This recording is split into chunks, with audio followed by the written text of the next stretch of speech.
Hello friends, હું કેવલ પરવેજ આ ઇંગ્લિશમાં તમારું સ્વાગત કરું છું. ધોરણ 9થી 12માં અંગ્રેજીમાં જે વ્યાકરણના મુદ્દાઓ આવે છે એની આપણે વિગતવાર સમજૂતી આ ચેનલમાં લેશું. આપણે જે વ્યાકરણના મુદ્દા ભણવાના છીએ એની સમજૂતી હું અહીં એવી રીતે કરીશ જેથી ધોરણ 9થી 12માં ભણતા વિદ્યાર્થી કે પછી કોલેજમાં ભણતા વિદ્યાર્થીઓને પોતપોતાના પ્રશ્નોના જવાબ મળી જાય. સૌપ્રથમ આજે આપણે બેઝિકથી એક ચેપ્ટર જે ધોરણ 9થી ધોરણ 12માં પૂછાય છે, ચેન્જ ધ ટેક્સ્ટ. ચેન્જનો મતલબ થાય છે બદલો. ધ ટેક્સ્ટ એનો મતલબ થાય છે ફકરો. મતલબ કે ફકરો બદલો. જ્યારે તમે અંગ્રેજીનું ભાષાંતર ગુજરાતીમાં કરો છો ત્યારે તમારે શબ્દોને ઉલટા ક્રમમાં ફેરવવાના. તો અહીંયા બદલો ફકરો નહીં, પરંતુ ફકરો બદલો એવી રીતે વાંચવાનું રહેશે. આ પ્રશ્નમાં તમને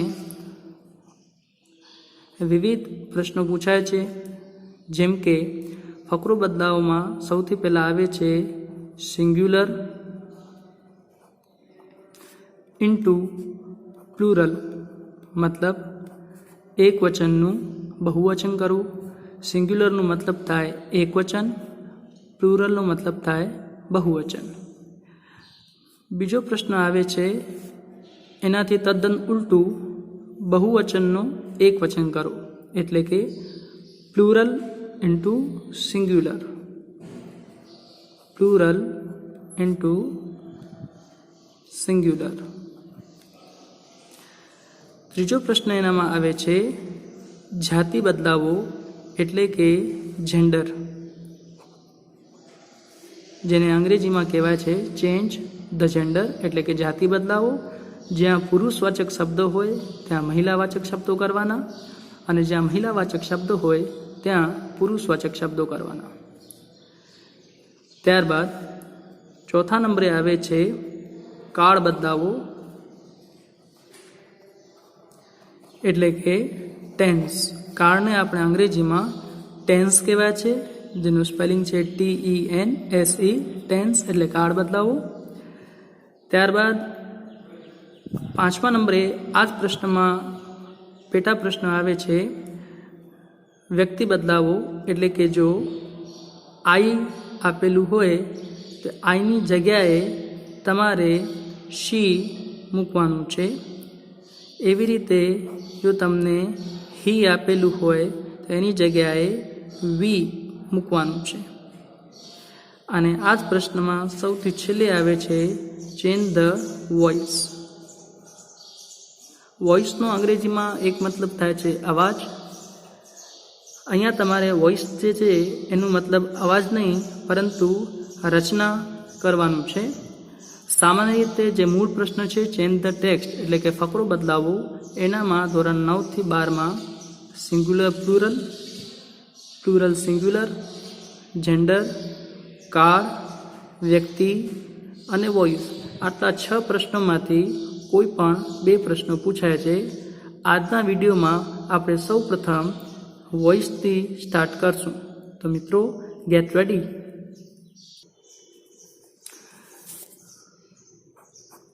ચેન્જ ધ વોઇસ.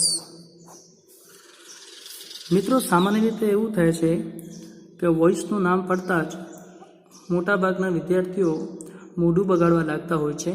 એનું કારણ છે કે વોઇસ થોડુંક અટપટું છે. હું એમ નથી કહેતો કે વોઇસ અઘરું છે, પરંતુ વોઇસ અટપટું છે. અટપટું એટલા માટે કે જો વિદ્યાર્થી એનો અભ્યાસ બેઝિકથી નથી કરતા તો આગળ જતાં એને મુશ્કેલી થઈ શકે છે. આપણે અહીંયા બિલકુલ બેઝિકથી વોઇસની શરૂઆત કરીએ. બની શકે છે કે મારો આ વિડીયો ઘણા બધા શિક્ષકો પણ જોશે, તો હું એમને નમ્ર વિનંતી કરું છું કે આ વિડીયો હું માત્ર વિદ્યાર્થીઓને સમજાવવા માટે બનાવું છું. જે પરંપરાગત પદ્ધતિ છે એનાથી થોડુંક બદલીને હું વોઇસ સમજાવવાની કોશિશ કરું છું. સૌથી પહેલાં આપણે એક આકૃતિ બનાવીએ. દાખલા તરીકે એક માણસ છે. એ માણસની બિલકુલ સામે એક ગોળ પથ્થર પડ્યો છે. માણસ શું કરે છે કે પોતાના હાથમાં કોઈ લાકડી લઈ અને એ પથ્થરને ખસેડવાની પ્રવૃત્તિ કરે છે. આવું ચિત્ર તમને વિજ્ઞાનની પુસ્તકમાં સ્થિતિ ઉર્જાનું ગતિ ઉર્જામાં રૂપાંતર થાય ત્યારે બતાવવામાં આવતું હશે. વિદ્યાર્થી મિત્રો, તમે જોયું હશે ને? આપણે એ ચિત્રનો ઉપયોગ અહીં વોઇસ શીખવા માટે કરશું. અહીંયા જે માણસ આપ્યું છે, સમજી લ્યો કે માણસના આપણે થોડાક નામ રાખી દઈએ, જેમ કે I, V, U, he, she, it અને they. કેટલા થયા ગણજો? I, V, U, he, she, it, they. કેટલા થયા? 7. ઠીક છે ને? ઉપરાંત આપણે કોઈ માણસનું નામ પણ લઈ શકીએ. જેમ કે મારું નામ પરવેશ છે, તમારું પણ કંઈ નામ હશે. એ પ્રમાણે આપણે ટોટલ અહીંયા 8 જે છે માણસ લીધા. એની સામે જે છે આપણે કોઈ વસ્તુ લઈએ છીએ. દાખલા તરીકે હું ચેસનું વાત કરું, અથવા બોલની વાત કરું, અથવા પેનની વાત કરું, અથવા બુકની વાત કરું, અથવા ટ્રીની વાત કરું. તો વોઇસ માટે તમારે બેઝિકમાં આટલું સમજવાનું કે એક તરફ જે છે તમને માણસ આપેલા છે જે કુલ 8 છે. I, V, U, he, she, it, they 7 અને કોઈકનું નામ જે 1 એટલે ટોટલ 8 થયા. અહીંયા કોઈ પણ તમારે વસ્તુ લઈ લેવાની, ચેસ, બોલ, પેન, બુક કે ટ્રી. એનાથી શું થશે કે તમે તમારી આસપાસની જે વસ્તુઓ છે એનું અવલોકન કરતાં પણ શીખશો. અત્યારે જે મેં આકૃતિ તમને બતાવી છે એ આકૃતિને આપણે નામ આપી દઈએ તો આ છે એક્ટિવ વોઇસ. એક્ટિવ વોઇસનો મતલબ શું થાય છે કે વ્યક્તિ જે છે આ તરફ વસ્તુ ઉપર કામ કરે છે. ઓકે, આ ચિત્રને એક વખત બરાબર ધ્યાન રાખજો અને હું નેક્સ્ટ વિડીયો મોકલું એ પહેલાં તમે આ 8 વ્યક્તિ અને થોડીક વસ્તુઓના નામ યાદ રાખી લેજો.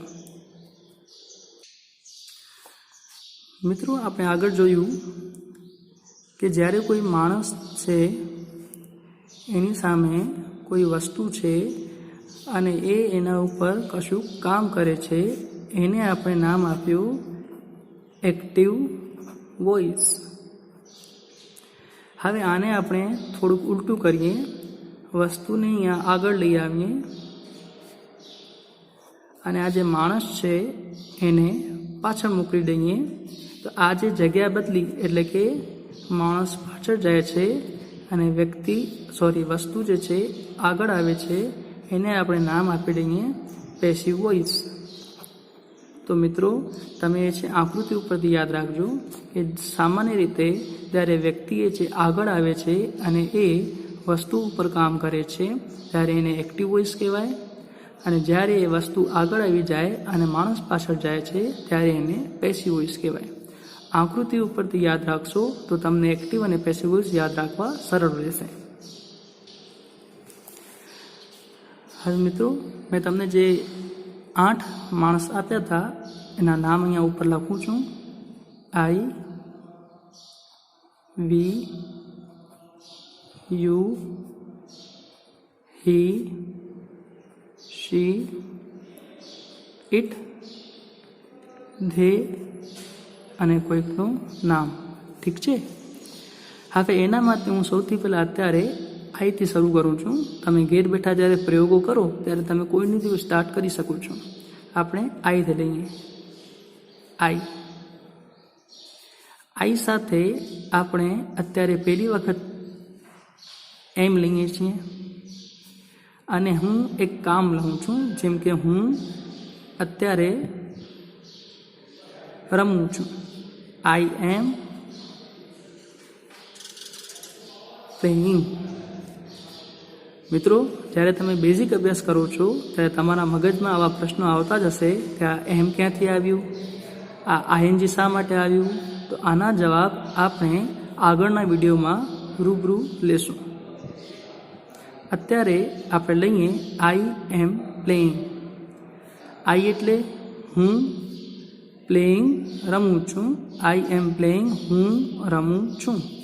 ચોથા નંબરે આપણે એક વસ્તુ લઈ લઈએ, દાખલા તરીકે ફૂટબોલ.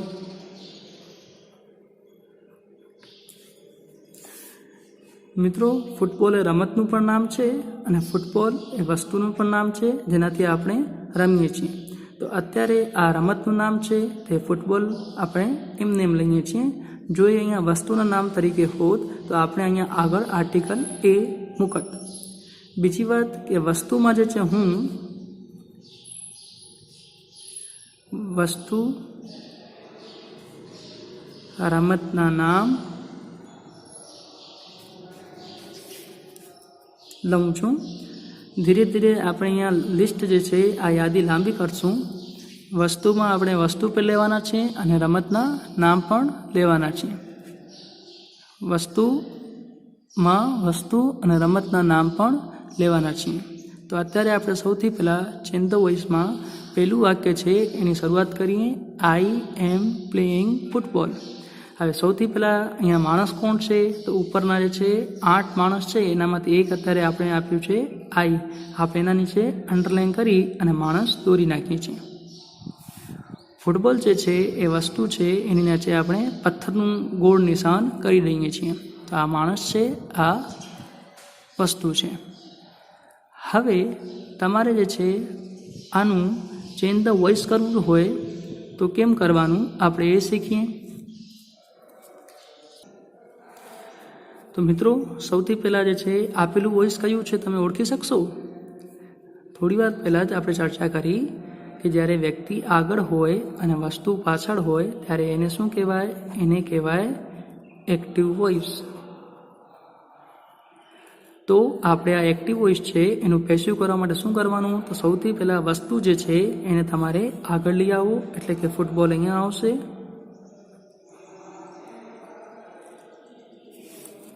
અને જે આઈ છે એ જશે અહીંયા પાછળ. તો જ્યારે માણસ પાછળ જાય ત્યારે એનાથી પહેલાં લખવાનું બી વાય, બાય. અને આઈ જ્યારે પાછળ જાય ત્યારે આઈનું કરવાનું મીમાં રૂપાંતર. એ આપણે આગળ શીખશું કે આઈનું મી કેમ થાય છે. અત્યારે પહેલાં વાક્ય પૂરતું તમે એને યાદ રાખો કે જ્યારે આઈ નામનો વ્યક્તિ હોય, આઈ નામનો માણસ હોય ત્યારે તમારે જો એને પાછળ મોકલવાનું હોય તો આઈનું શું થાય છે? મી થાય છે.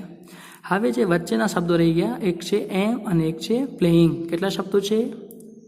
2. એમ અને પ્લેઇંગ. તો આઈ સાથે એમ લેવાય. ફૂટબોલ સાથે આપણે એમનું શું કરીએ છીએ? ઇઝ કરીએ છીએ. યાદ રાખો, અહીંયા એ છે એમનું આપણે ઇઝ કરીએ છીએ. એ શા માટે કરીએ છીએ? તો આઈ સાથે એમ આવે, ફૂટબોલ સાથે ઇઝ આવે. પછી બાજુ છે પ્લેઇંગ. હવે આ ટ્રીક જો તમે યાદ રાખી લીધી તો અત્યારે તમારા ચેન્જ ધ વોઇસના ઘણા બધા વાક્યો હલ થઈ જશે. શું ટ્રીક છે? તો આવો આપણે સમજીએ. આઈએનજી. આઈએનજીને જ્યારે તમે ચેન્જ ધ વોઇસ કરતા હો તો આઈએનજીમાંથી તમારે બારે બીંગ કાઢવાનું. BEING, being. અને જ્યારે પ્લે તમે લખો છો તો પ્લેનું તમારે અહીંયા પ્લેઇડ કરવાનું. ED.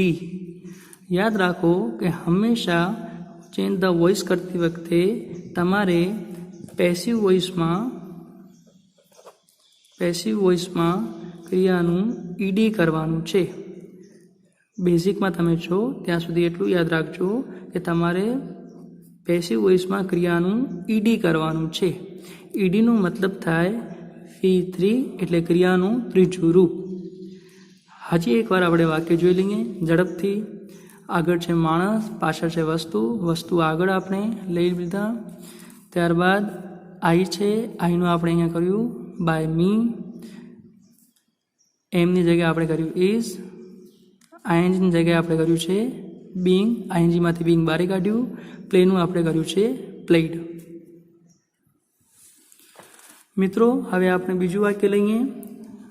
ધારો કે હું અહીંયા લખું છું હી, હવે હું અહીંયા લખું છું વોઝ, પછી હું અહીંયા લખું છું હી વોઝ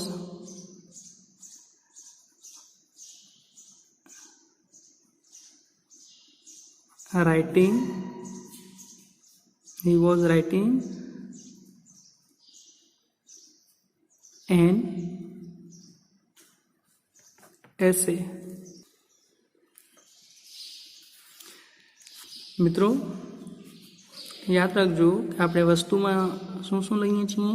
તો વસ્તુની અંદર આપણે વસ્તુ પોતે લઈએ છીએ, એ ઉપરાંત રમતના નામ લઈએ છીએ, એ ઉપરાંત આપણે કોઈ પણ લખવાની વસ્તુ છે, જેમ કે એસે, ESSAY, એસેનો મતલબ થાય છે નિબંધ.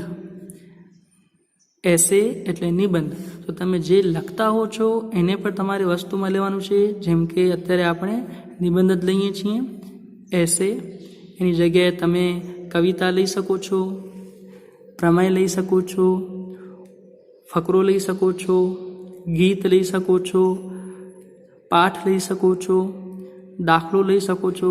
તો જે તમે લખો છો એ તમારે વસ્તુમાં લેવાનું છે. ફરી એકવાર આપણે આપણી પ્રક્રિયા શરૂ કરીએ. સૌથી પહેલાં શું કરશું, તો આ જે હી છે એની નીચે આપણે માણસ દોરીએ છીએ. એસે વસ્તુ તરીકે આપણે એની પાછળ એની નીચે પથ્થર દોરીએ છીએ. આ ગોળ આપણે પથ્થરની નિશાની બનાવી છે. હવે ચેન્જ ધ વોઇસ માટે શું કરશું, તો સૌથી પહેલાં વિચારી લો કે તમે શું કરવાના છો. માણસ આગળ છે અને વસ્તુ પાછળ છે, ત્યારે તમારે એને કહેવાનું છે એક્ટિવ વોઇસ. એક્ટિવનું આપણે શેનામાં રૂપાંતર કરવાનું છે, પેસિવ વોઇસમાં. તો પેસિવ વોઇસ કરવા શું કરવાનું, સૌથી પહેલાં વસ્તુ જે છે એને આગળ લઈ આવો. તો અહીંયા આપણે લખશું NSA, એ આખી વસ્તુ ભેગી જ છે, એન આની સાથે જોડાયેલું છે. તો અહીંયા આપણે લઈએ છીએ NSA. હવે અહીંયા હી છે, હી જ્યારે પાછળ જાય ત્યારે આપણે એનું શું કરીએ છીએ, બાય. હવે યાદ રાખો, જ્યારે હી પાછળ જાય ત્યારે એનું થાય છે હિમ, હીનું થાય છે હિમ. હવે વચ્ચે કેટલી વસ્તુ છે, એક છે વોઝ અને એક છે રાઇટિંગ. તો વોઝ જ્યારે નીચે આવશે ત્યારે વોઝનું વોઝ રહેશે. શા માટે રહેશે, તો હી સાથે પણ વોઝ આવે. એસે એટલે કે નિબંધ એક જ છે, તો એની સાથે પણ વોઝ આવે. પછી છે આઈએનજી. આઈએનજીનું આપણે અહીંયા કરશું બીંગ, આઈએનજીનું કરશું બીંગ. અને પછી છે રાઇટ, રાઇટ. તો રાઇટ છે એનું ત્રીજું રૂપ થાય છે રિટન. રાઇટનું ત્રીજું રૂપ થાય છે રિટન. તો કોઈ વિદ્યાર્થીને બેઝિકમાં રિટન ન આવડતું હોય તો એ રાઇટના ત્રીજા રૂપમાં ડી મૂકશે તો હાલ પૂરતું ચાલશે. પણ મિત્રો મારી સલાહ એ જ છે કે અત્યારે તમે લગભગ વેકેશન ભોગવી રહ્યા છો. કોરોનાના કારણે ઘણી બધી રજાઓ પણ મળી છે. તો તમે વેકેશનમાં દરેક ક્રિયાના આ ત્રીજા રૂપને યાદ રાખો અને ત્રીજું રૂપ કહેવાય. તો અત્યારે હું રાઇટના ત્રીજા રૂપ તરીકે રિટનને મૂકું છું. ફરી એકવાર આપણે વાક્ય લઈએ. સૌથી પહેલાં માણસ જે છે એ પાછળ જાય છે, તો બાય હિમ. વસ્તુ આગળ આવે તો એમને એન એસે. ત્યારબાદ વોઝનું વોઝ, આઈએનજીનું બીંગ અને રાઇટનું ત્રીજું રૂપ આપણે કર્યું રિટન. મિત્રો વિડીયોના અંતમાં હું તમારા માટે પ્રેક્ટિસ માટે 4 વાક્યો અહીંયા મૂકું છું. નેક્સ્ટ વિડીયોમાં આપણે અહીંથી સ્ટાર્ટ કરશું. પહેલું વાક્ય છે he is singing a song. બીજું વાક્ય છે વી આર મૂવિંગ ચેર્સ. ત્રીજું વાક્ય છે શી વોઝ ડ્રિંકિંગ ટી. અને ચોથું વાક્ય છે you var decorating a room. મિત્રો, તમને જે પદ્ધતિથી મેં શીખવવાની કોશિશ કરી છે, મને આશા છે કે આ પદ્ધતિમાં તમને ખૂબ જ રસ પડશે, તમને મજા આવશે અને ચેન્જ ધ વોઇસ તમે થોડાક જ દિવસોમાં એક્સપર્ટની જેમ, નિષ્ણાતની જેમ સોલ્વ કરવા થઈ જશો. તમને આ વિડીયોમાં જો કોઈ પ્રશ્ન હોય તો જરૂરથી મને પૂછજો. એ ઉપરાંત તમને એ છે આ જે ક્રિયા આપી છે એના ત્રીજા રૂપ તરીકે હાલમાં બેઝિકમાં અંતમાં ડી અથવા ઈડી મૂકવાની હું છૂટ આપું છું. તે પ્રમાણે એના જવાબ તમે વિચારી રાખજો. તમારા માટે આ વસ્તુ અહીંયા મેં લખી રાખી છે. આઈ એનું બાય મી થાય, we by us, you by you, he by him, she by her, it by it, they by them. અને જો કોઈ નામ હોય એ પાછળ જાય ત્યારે એનું નામ જ રહેશે. યાદ રાખો, બધાની આગળ બાય મૂકવાનું છે. આ એક્ટિવ વોઇસમાં છે અને આ પેસિવ વોઇસમાં છે. તો મિત્રો, તમારા સજેશન્સ, તમારા સૂચનો, તમારી સલાહ, તમારા પ્રશ્નો એ ખૂબ જ આવકાર્ય છે. તમે આગળના વિડીયો માટે આતુરતાપૂર્વક રાહ જોશો એવી મારી આશા અપેક્ષા રહેશે. Thank you so much.